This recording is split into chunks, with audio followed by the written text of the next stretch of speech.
జై శ్రీకృష్ణ అండి. ఈరోజు భగవద్గీతలోని అష్టాదశాధ్యాయంలోని 74వ శ్లోకం యొక్క భావము తెలుసుకుందాము.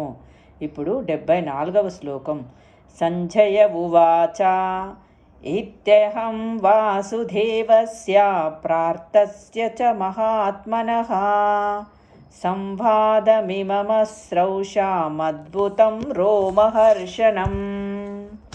దీని యొక్క భావము: సంజయుడు పలికెను, ఈ విధముగా మహాత్ములైన శ్రీకృష్ణుడు మరియు అర్జునుని నడుమ జరిగిన సంవాదమును నేను శ్రవణం చేసి తిని, ఆ సంవాదము అద్భుతమైనదగుటచే నా శరీరము రోమాంచమగుచున్నది. భగవద్గీత ఆరంభమున ధృతరాష్ట్రుడు తన కార్యదర్శి అయిన సంజయుని కురుక్షేత్ర రణరంగమున ఏమి జరగనని ప్రశ్నించెను. సంజయుని హృదయమున అతని ఆధ్యాత్మికాచార్యుడైన వ్యాసుని కృపచే సమస్త విషయములు అవగతమయ్యెను. ఈ విధముగా అతడు యుద్ధరంగ విషయములను విశదీకరించెను.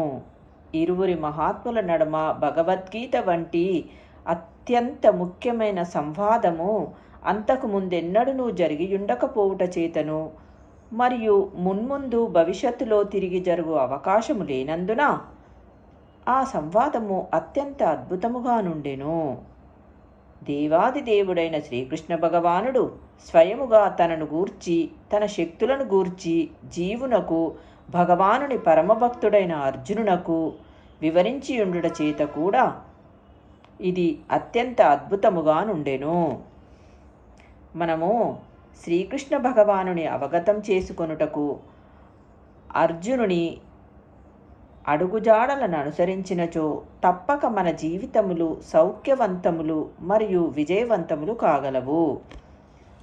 సంజయుడు దీనినంతటినీ అనుభూతి చెంది దానిని అవగాహన చేసుకున్నటకు యత్నించుచు ధృతరాష్ట్రునకు ఆ సంవాదమునంతటినీ వినిపించెను. శ్రీకృష్ణార్జునులెచటనుందురో అచట విజయము తథ్యమని నిర్ధారించబడినది అని భావము. ఈ విధముగా సంజయుడు ధృతరాష్ట్రునకు బోధించెను. ఇప్పుడు 75వ శ్లోకం.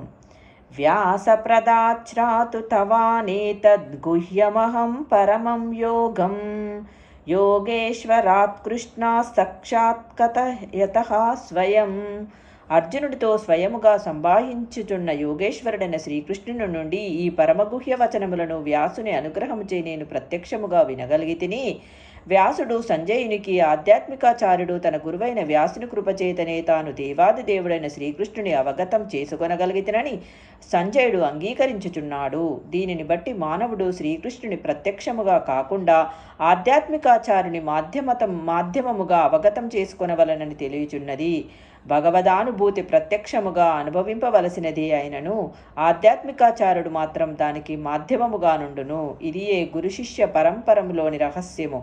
ఆధ్యాత్మికాచార్యుడు ప్రామాణికుడైనప్పుడు మానవుడు అర్జునుడు వినినట్లుగా ఆయన నుండి భగవద్గీతను ప్రత్యక్షముగా శ్రవణం చేయవచ్చును. ప్రపంచమునంతటను జ్ఞానయోగులు, ధ్యానయోగులు మరియు సిద్ధపురుషులను ఎందరో ఉన్నప్పటికీ శ్రీకృష్ణుడు సమస్త యోగ విధానములకు యోగేశ్వరుడు. అట్టి శ్రీకృష్ణుడు ప్రత్యేకముగా తనకే శరణు పొందుమని భగవద్గీత యందు వివరముగా ఆదేశించెను. అట్లు చేయువాడు యోగులందరిలోకి అత్యుత్తమ యోగి కాగలడు.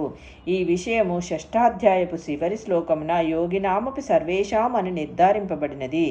నారదముని శ్రీకృష్ణ భగవానునికి ప్రత్యక్ష శిష్యుడు మరియు వ్యాసునికి ఆధ్యాత్మికాచార్యుడు కనుకనే గురు శిష్య పరంపరలో వచ్చుటచే అర్జునుని వలె వ్యాసుడు కూడా ప్రామాణికుడైన శిష్యుడు. సంజయుడు వ్యాసునికి ప్రత్యక్ష శిష్యుడు కనుకనే వ్యాసుని కృపచే సంజయుని ఇంద్రియములు పవిత్రములగుటయు అతడు శ్రీకృష్ణుని ప్రత్యక్షముగా చూచి వినగలుగుటయు సంభవించెను. శ్రీకృష్ణుని నుండి ప్రత్యక్షముగా శ్రవణం చేయగలిగిన వాడే ఈ గుహ్యతమ జ్ఞానమును ఎరగగలడు.